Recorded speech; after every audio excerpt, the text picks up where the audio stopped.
Good morning, everyone. Welcome back to my channel. Welcome back to 12 days of Vlogmas. Day 12. Merry Christmas. How are you? I'm doing wonderful. I'm so happy to be done 12 days of Vlogmas. I'm so happy to be here in Wales with my family, and I'm just so happy, which brings me to today's theme. I'm going to talk about how to combat the winter blues and how to combat seasonal affective disorder, how to combat just the downness that comes with the slow, cold, gray, wintry season. So please enjoy this video. So my first tip is definitely getting outside in the sunlight, which is something that we all know I've been struggling with because my sleep schedule has been all wonky. But thankfully that I've been here with family, I've had to correct my sleep schedule very quickly and very properly, so I'm able to get out and see the sun when it is up. Even if it's cloudy, you have to go outside and stand in the sunlight. There's a million research papers and interviews with different scientists about this, so I'm not going to go into detail, but sunlight first thing in the morning is great. It's great for your brain. It's great for your health. Just do it. If you want to look into the science, Andrew Huberman and his whole Huberman podcast, the Huberman Lab, I think it's called. He loves talking about this. So if you want to hear about the science, do that. Go there. So this morning, to go see the sun, I decided to go for a run because I also want to stay pretty active whilst I'm here at my cousin's. And unfortunately, no, there is no gym group chain gym out here in the countryside of Wales, but there are horses. So I decided to go take a little run and look at all the sweet little farm animals out here in Wales.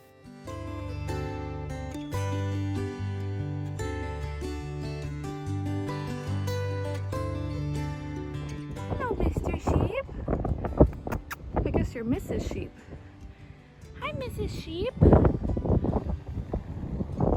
Hi. You just chilling?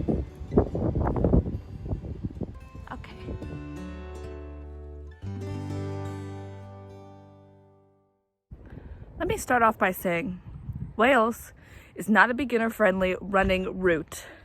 Okay? This might not look big, but I've been on this hill for 17 years. 17 years. I don't know why I thought this was a good idea. Like, it's beautiful, but this is Wales. Look at the hills. There is no straight path. I will say a lot of the houses and cottages were gorgeous, especially with their Christmas decorations, like little wreaths on the fence, and there were little wreaths and Christmas trees that you could see in the windows and on the doors. It was really cute. These cottages are adorable. The next thing is, again, sticking to some basic activity. So if you're not into working out or doing rigorous activity, at least walking. Like, get out and do a little walk because something is better than nothing. Keeping your body healthy and active will help your mood overall improve. Again, there's a bunch of science on this, so I will not go into detail. These are just the tips. I didn't make the tips. I just learned the tips. And I've been doing the tips and the tips work. So trust me. If you want to research the tips, Google's your friend, okay? But stick to some sort of active routine. Walking, you can try jogging. Okay.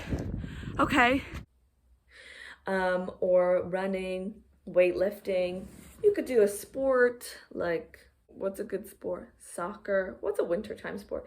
If you find an inside swimming pool, I love swimming. You could go swimming. Inside sports, you could do squash, badminton. Those are inside sports if you want to not be out in the cold. If you do want to be out in the cold, skiing, cross-country skiing is another one that I've never done, but I think I would like it more than downhill skiing. I used to do downhill skiing when I was younger, but I just had too many accidents and I was like, you know what, I'm too clumsy for this, so I'm going to stop. But maybe cross-country skiing would be nice. Snowboarding, all of these things. Those are really fun outside activities. Figure skating, ice hockey.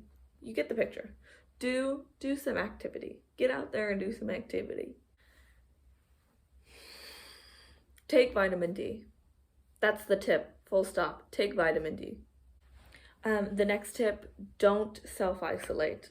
Winter is a time for connection and communication, so do not self-isolate. As much as we all want to cuddle up in our own homes, in our own beds, and watch Netflix and read and chill, do not self-isolate because we need connection, and if you're alone the whole time, you're just going to succumb to the depressed, kind of gloomy feeling because you're constantly alone. So reach out to friends, family, call them if you must, if you can't see them in person, but do try to make an effort to go out and about. Even just working in a cafe or, going to a pub, to be around other people really helps. Do not just sit alone in your house. You can pick up the energies and the good feelings even from strangers. If you're in a busier place and there's hustle and bustle, the people living their lives and having their conversations will give you the same kind of little bit of fueling that you need. It will be much better than sitting alone in your empty room. And my last tip before my family comes back from the walk and I have to give up the entire sitting room to conversation and I can't sit in the middle of it directly in front of the fire to film for you guys. The last tip is live in the season, which brings you all the way back to my first video where I talk about how to live in the season, but it is just doing festive things, getting in the spirit, doing activities that are appropriate for the weather, and eating the seasonal foods, and really just stepping into the winter season. If you step in the winter season and not have this longing for the summer, you will start to appreciate that things aren't permanent. The winter will end. So will the gloomy days. Today is the first day that the days are getting longer again. So yesterday was the shortest day of the year, and today the sun is going to shine for just a little bit longer, and isn't that nice? So understand that our life will always be seasonal, and to properly live in the season, you can't be longing for another one. So live in the season, slow down, and just enjoy the things that come with winter and dark days, like cozy nights by the fire with family and tea and biscuits, which I've had a lot of for the past few days. Right, yeah. How did I manage not? So we had a wonderful dinner. I forgot to film it, but here is the homemade dessert, which was a berry crumble that my cousin made. We had that. We had nice wine, and after I had a little whiskey that apparently my grandpa from Canada left here. So I decided to take it upon myself and finish it right by the fire as we all snuggled in and reminisced and talked about Christmas. And then my cousin read us a Christmas story. Laid his finger side of his nose and gave me a nod. She read us 'Twas the Night Before Christmas. This is her version of it. She said it might be like her oldest book that she herself owns, and the page is ripped. Apparently her sister didn't, but who knows.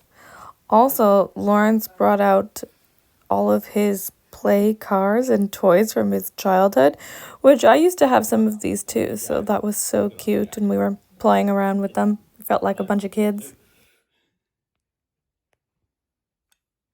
As near as I got to owning an XJ6.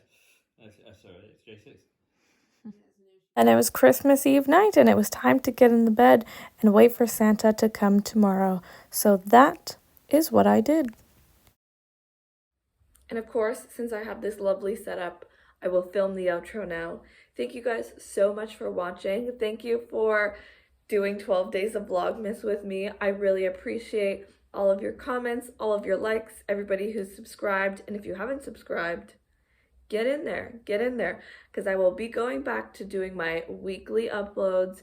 And if you want to see my little life here in the UK, stick around. Please join me. I always have tips, tricks, life advice, jokes, quality time to spend with all of my lovely YouTube friends. Thank you so much for watching. Comment down below. I reply to all my comments. And have a very Merry Christmas.